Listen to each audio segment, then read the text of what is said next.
and welcome to this week's Digital CxO podcast. I'm Amanda Razani, and with me today is Mike Vizard. How are you doing? I'm doing great. Wonderful.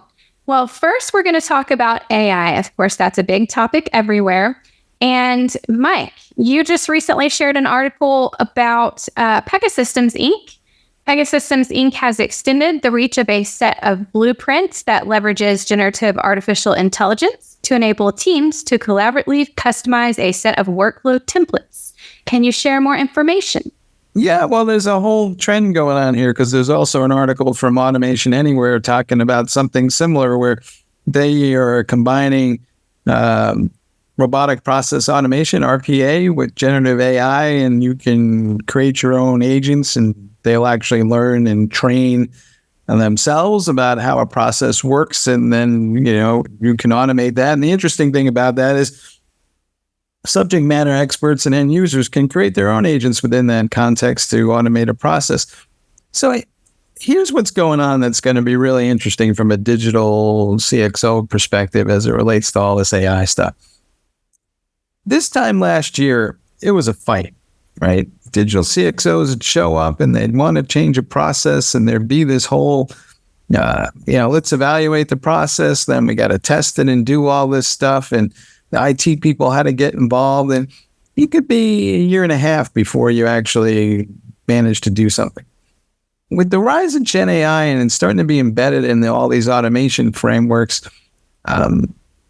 you can now basically, end users can, for better or worse, do a lot of this stuff themselves. And they're basically going to start automating workflows in ways that digital CxOs probably never imagined, which brings another challenge. So instead of being at the opposite end of the spectrum where suddenly I can only get one or two initiatives going, and it's a fight to get each of them going, I'm now going to be, 1,000 flowers are going to bloom because everybody and his brother is going to be playing around with Gen AI tools to drive all kinds of new and different workflows in ways that might overwhelm an organization, right? You could go from the other end of the spectrum where chaos reigns and everybody's doing something different and none of these things are integrated. So I think the important thing for digital CxOs is kind of have to step up a little bit and say, what is the strategy for all this stuff going to be? And how are we going to implement it? And when are we going to implement it? And where's it going to make the most amount of sense? There's another article on the site talking about the rise of the chief AI officer. I'm not 100% bought in on that concept. I think that ultimately AI might become more of a feature than a thing, or at least it's a motion. But clearly there's going to be a need for digital CxOs to get together with CIOs and CISOs and chief data officers. And if there is an AI officer, clearly they all have to come together and kind of find a way to build an actual strategy here, because otherwise you're just throwing stuff against the wall and seeing what sticks. And I can almost guarantee that's going to be a bad outcome. Well, I think it all comes down to, and we've said this many times, communication skills and proper planning. So having an excellent plan in place, procedures in place, and then excellent communication. Well, what's your sense of how good most organizations are at that? They seem to be lacking a little bit.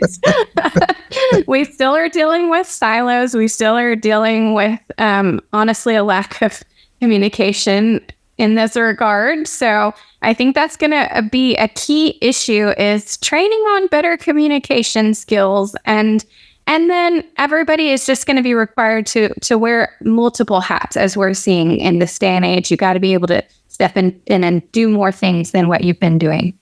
Yeah, and it seems to me also, I can't tell if the communications is any worse or better in smaller organizations versus larger organizations. I mean, relatively speaking, we're a smaller organization. We have our own challenges. I can't imagine, or it's been a while since I worked in a large organization, but in my experience, entire departments don't talk to each other. And then one of them goes and does something and everybody in the other department wakes up one morning and goes, what the heck was that?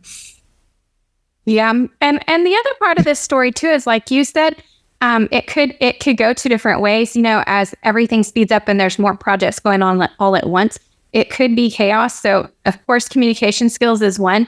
But the other question I'm wondering, and I think a lot of leaders are, is once you have all the efficiency, are you going to be dropping employees because of all the efficiency, or are you going to take advantage of it and have way more going on, and then you're going to need more employees and be growing at a very fast rate, again, which requires communication skills? I think the answer to that is yes, but I don't think there's an actual plan, right? I think a lot of people are going to wind up kind of sort of eliminating processes and automating them, and then kind of turning people loose. And then on top of that, they're going to be, wow, we have all these other new opportunities we can do. And they're going to go look for people that have those skills or have some AI capability to go execute that. May not be the same people.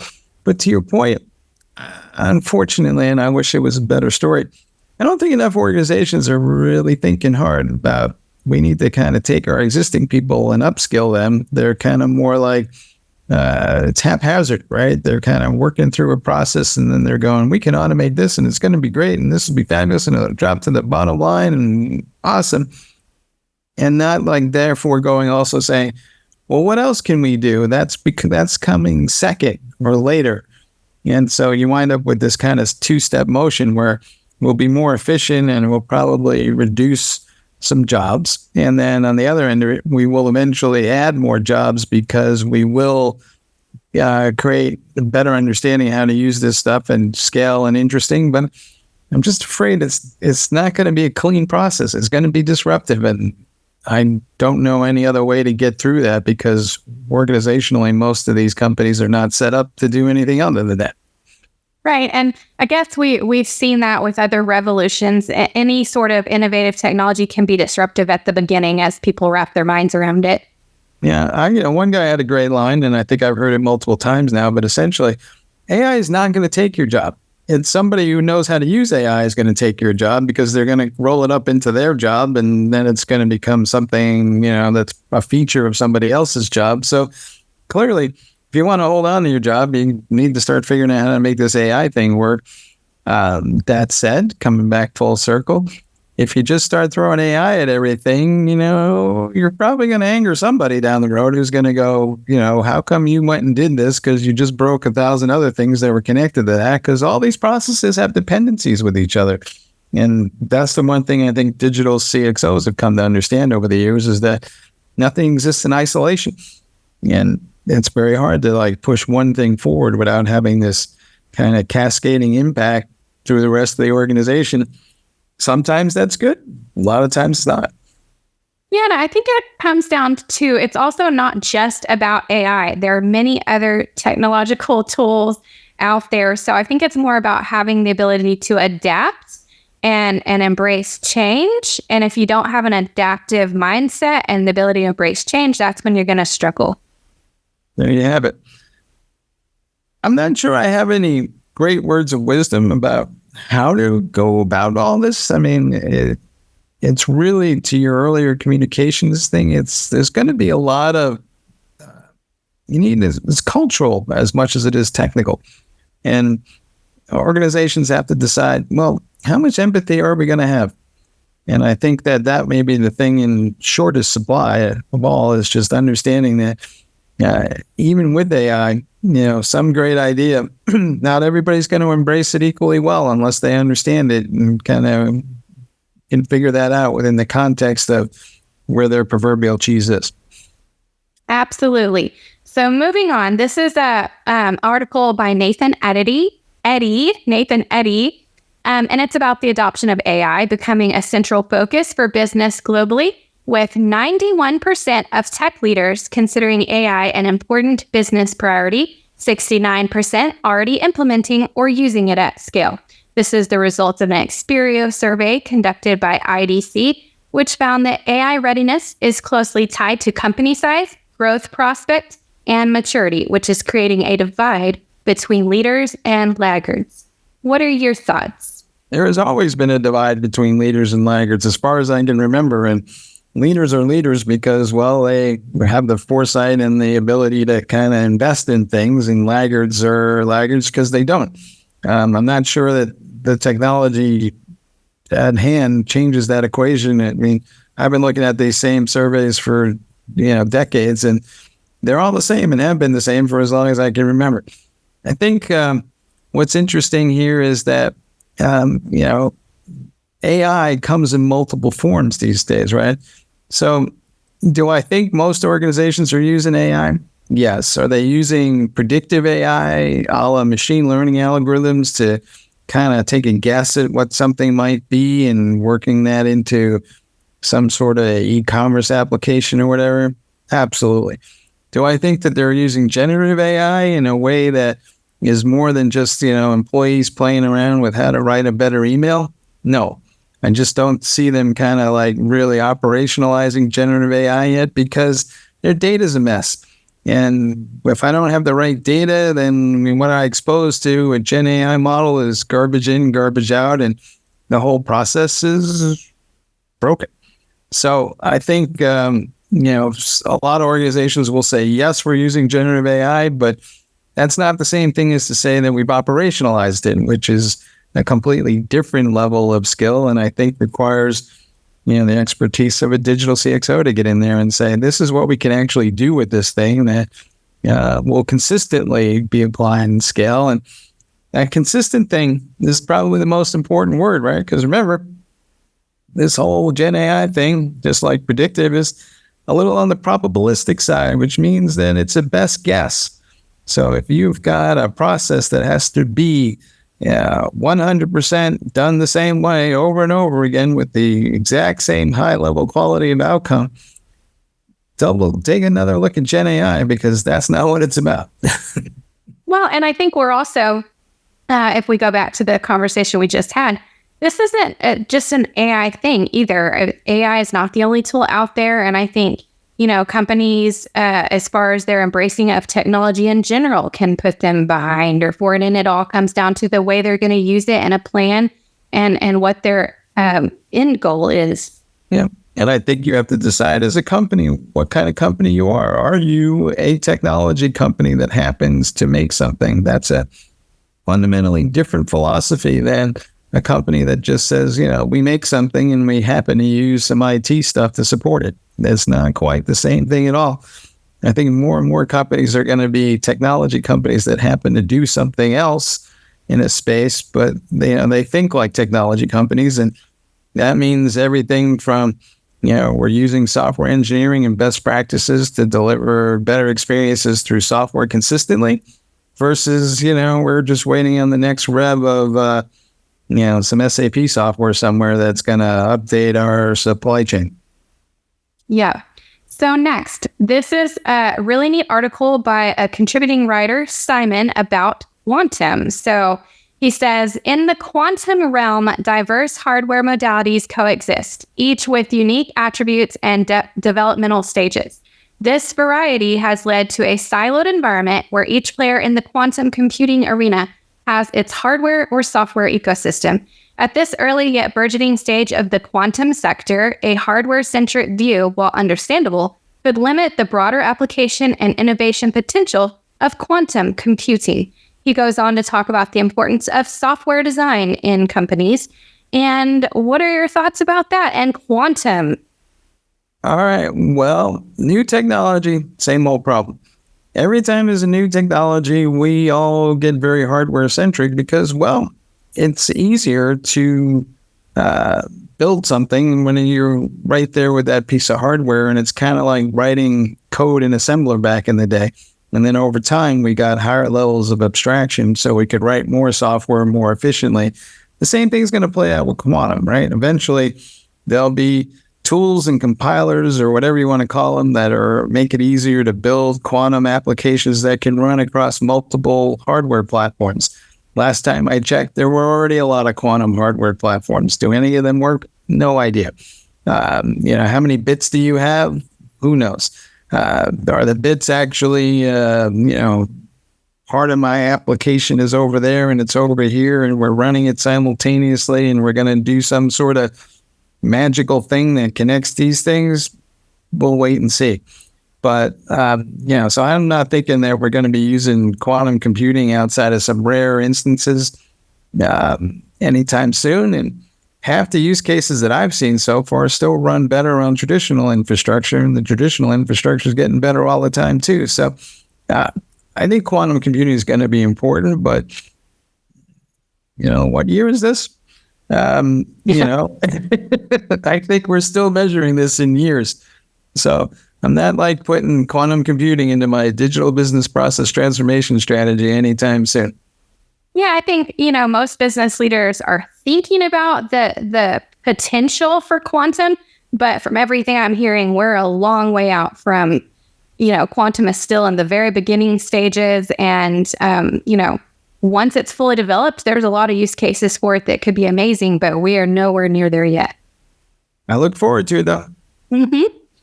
Okay, so next, work-life balance. This is something important to everyone, important for our health and our careers. And this is an article on Digital CxO. It says, the digital revolution has fundamentally transformed various industries, significantly impacting lifestyle sectors through the adoption of innovative digital engagement tools. These tools are not only altering traditional practices, but offering new modes of interaction and service delivery. Various tools are then shared, software tools as well, like Slack, Microsoft Teams, online health and wellness platforms like Northern Edge, and then things like low-code and no-code platforms are discussed, as well as many other tools. So what are your thoughts as far as work-life balance when it comes to this remote and digital world? I don't know if there's a balance. I think, I was reading this article and then I thought about it and I was like, some time ago, I crossed over some line. And the line used to be kind of like, there was work and, and you kind of like stitched a couple of personal things in during the day. And I picked up your dry cleaning or whatever.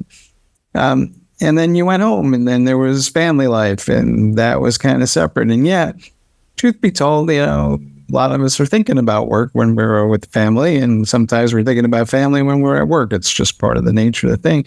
And I feel like it's all starting to blur together. There are days when, it's the weekend but my wife's got to go do something and my kids are off doing something, and so I got the ball game on and I might be clicking through some email. I mean, is that part of the work-life balance? I don't know. Is it mentally healthy? I don't know.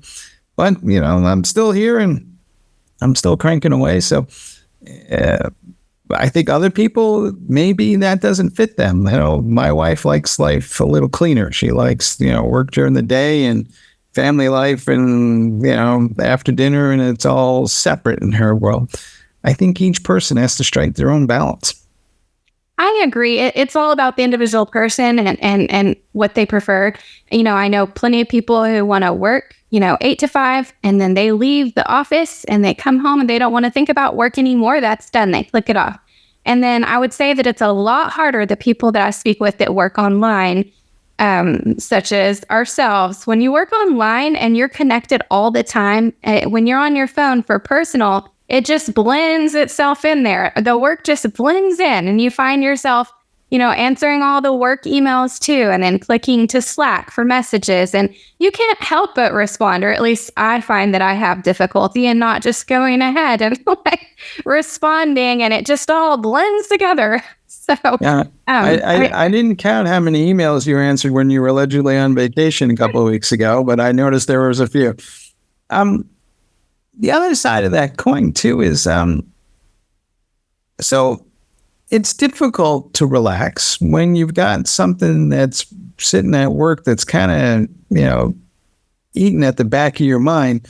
So if it is the weekend and you take 15 minutes to go resolve that issue, doesn't that make the rest of the weekend better? Because now you're not thinking about that thing. Agreed. Exactly. Whereas some people would say, do not work, set it all aside, don't do it. For me, I'm that way. If I feel like something's looming over my head, I'd rather go spend an hour, get it knocked out and then feel relaxed the rest of the weekend. Right. But now we have our friends in Europe who are like basically saying, you can't send an email to somebody outside of the normal work hours because, that's impinging upon them. And I'm always like, well, don't look at the email until you're ready. I don't get it. Exactly. I find myself in, I do try to respect the boundaries of other people and understanding that, some people may not want to think about work outside those hours. So I think about when I'm sending my emails or my Slack messages, and I always say, this is just so I don't forget. And you look at it when you're back to work. Right. Which hopefully they're not looking at until they're actually back to work. Exactly. Yes. So it's hard to find that balance for sure. But I think it's whatever individuals are different and whatever makes them most comfortable. Some people are comfortable. Like for me, I couldn't imagine coming back to 500 emails after a vacation. So I'd rather keep up with them. Other people want that break. I hear you and I understand and I've seen both sides of it. But hey, if I wind up being wrong and, come visit me in the Looney House. Well, meanwhile, read that article if you want some great tools, suggestions for tools or software platforms that could help make your work-life balance a little bit easier. Meanwhile, that brings us to the end of our list. So do you have any final thoughts? No. The good news is no matter what's happening with AI, there's always going to be digital transformation, which means there's always going to be digital CxOs. So the fun part, it's easier to rock and roll than ever. And the bad part, it's easier to rock and roll than ever. All right. Well, that's a great way to end this segment. Have a great week, everyone. And go check out those articles if you want to read the full article. They're all on digital CxO. Thank you and have a great day.